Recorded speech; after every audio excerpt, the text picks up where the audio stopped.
Um, I'm Ashley Warren, and I'm from Jellicoe, but I live here in Wingsburg. I've lived here for the past 15 years now. I have 3 girls. My passion is anything to do with style. I love makeup and clothes, and that's what I'm good at. That's kind of like my starter when I talk to people about different things, talk to them about clothes and then break into, talking about God a little bit here and there. This job is kind of like being a little bit of therapist for some people. It's easy to talk to other people that you don't know than it is someone you do know. So a lot of time that happens, they come in here and I try to give them my little 2 cents and make them feel better. And I'll share my story and how God brought me through it with them. And if it helps, it helps. And you receive them.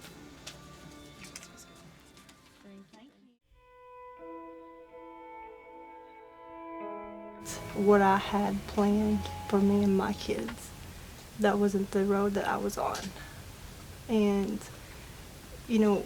I'm not a quitter, so I was trying to show my loyalty to that person and give everything I could to make him be that person that we need him to be. But once I realized that that wasn't happening, then I knew, because this wasn't my first time being by myself, so I knew if I could do it before, I could do it again. So that's where I was, that point in my life where I was ready to have a better living, and I knew if I stayed with this man, it wouldn't be that way. I think I fought harder for him than he fought for himself.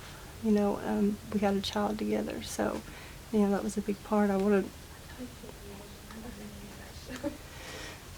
my child to have her father. So I think trying to make that scenario is what held me to stay as long as I did.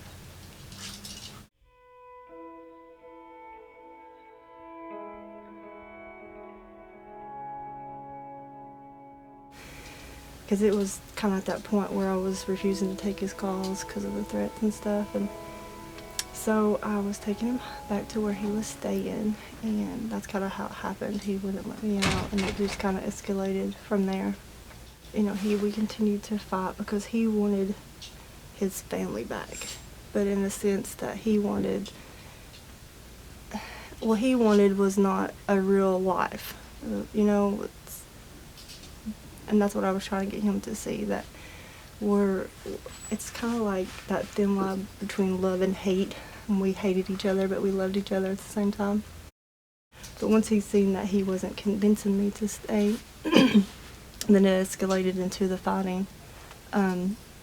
Once he tried to take my keys and take my car, well, then that's when the fight was on, and we just kind of went at it, and he had a knife, and he stabbed me 15 times. He got me good in my neck and told me that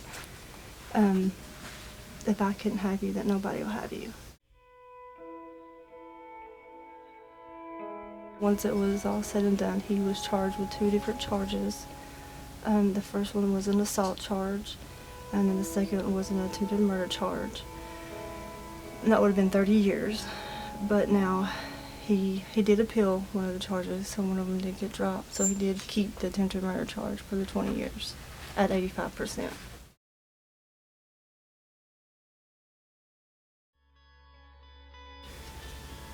I didn't want to give him the satisfaction of bringing me down and making me miserable,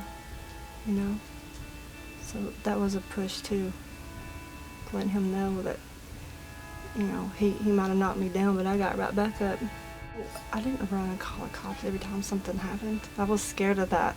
I didn't want them to see. I didn't want them to use it against me and take my kids from me. So it was a little scary to ask them for help. I don't know if anybody could have said anything to me. I'm just that type of person that I have to find things out on my own. I had an amazing family. They were right there from the beginning. My sister, she was my rock. Not only was she taking care of her family, but she was taking care of mine too. I had a lot of support from the community, being in this job. my work people, they were there for me. I had so many friends, church people that stepped up, and I didn't feel alone. I was grateful for that. I seeked God and I seeked church because when I felt like I was on my deathbed, He was the person I was talking to, not anybody else. So I knew that I had to step up and seek that to give me that inner strength that I needed to push through whatever it was that was going to head my way. Life is life, but it's just like a big burden lifted off my chest. I walked around walking on eggshells and looking over my shoulder for so long, and I don't do that no more. I've been here with this job for going on 11 years, so I have dedicated a lot of my time to Factory Connection, and I'm grateful for that because I've been able to give my kids a life that they deserve.